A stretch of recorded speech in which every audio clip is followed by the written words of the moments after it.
a regular cow. It's definitely the cool thing to have. So this is what happens when you can tell a good story around your product.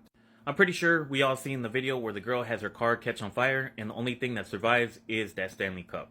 And after that video went viral, these Stanley Cups started selling like crack in the 80s. And if you have never heard this expression before, facts tell, but stories sell. So what that means is if you're trying to sell a product or a service and all you're doing is just talking about all the features, what your product can do, how long you've been in business, how much better you are than your competitors, people don't really care.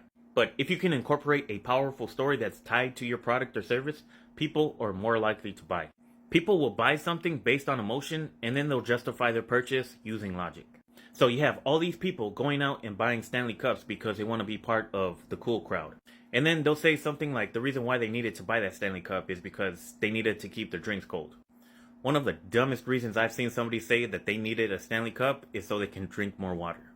But if you want to learn how you can use story to sell any product or service, check out this 5-day business builder challenge. It'll teach you how to do exactly that, plus a lot more. This is a live 5-day challenge that starts on January 21st, and it's only $1. You can check it out in my profile, but let me know down in the comments if this video is delayed. It probably looks like those old school kung fu movies.